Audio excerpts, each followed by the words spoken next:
Hi, in this video I will do a response on Jeremy Etier, intermittent fasting, how to best use it for fat loss, 5 things you need to know.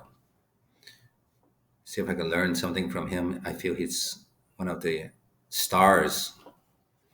At first glance, intermittent fasting seems pretty counterintuitive when it comes to improving body composition. The idea of skipping breakfast, consuming 0 calories for several hours on end, and then feasting within a designated time period goes against much of what's typically believed to be optimal for fat loss and muscle retention. However, the truth is, when done properly, intermittent fasting can be a great tool to help you lose fat faster and for good, all without sacrificing tons of muscle mass in the process.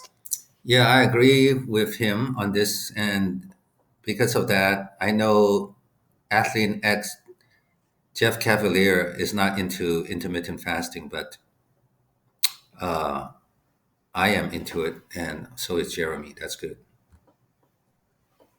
And in this video, I'll show you exactly how to do so by taking a look at the following points. But before we get into that, it's important that you first understand that intermittent fasting is by no means anything magical when it comes to fat loss. In fact, the largest systematic review covering 40 studies on the topic found that when calories are equated, although intermittent fasting may provide various physiological and psychological health benefits, it does not provide any direct benefit for increased fat loss or muscle gain when compared to traditional dieting.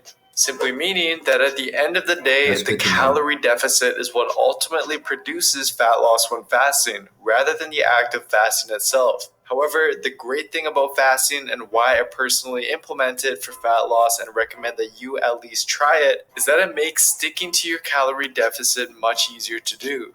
Not only does That's research true. show that it suppresses your appetite better than traditional dieting, but by ingesting all of your calories within a shorter time period, you're able to incorporate larger, more satisfying meals that help you stay full despite being in a calorie deficit, therefore likely leading to better adherence and more fat loss for you in the long run. So with that being said, let's start with how long you should fast for. Although there's several different types of fasting, if your main goal is to drop body fat while minimizing muscle loss, I'd recommend sticking to the 16-8 protocol. Well, I follow the 19.5 protocol. It's not even part of here, but anyways, close to 24, 20/4. Mine is 19.5. That's 2 meals, one in the around breakfast time, but I get up very early, so I get up sometime 5, 4, and I eat about 8, and then eat about 12 again. So about 5 hours, I would say, seven something. Yeah, about 5 hours. I find when I eat, there's such thing as called a OMAD, 1 meal a day. I tried it for a while and it works pretty good. I lose a lot of weight and my waist was narrow, but the only problem is that there's a tendency when you just eat 1 meal, you fall asleep. And if you fall asleep in the middle of the day, it's not good if you're working a full-time job. So some people, another guru out there with appear to in Dr. As's show. This guy is a guru, another guru, and he got a six-pack abs, and he only meals a day, and he does it at night, like 1 a.m. And he sleep like a baby, he said, and then gets up. So even 1 or 2 a.m. and it works for him. For me, it's 25. It's called TMAT, 2 meals a day.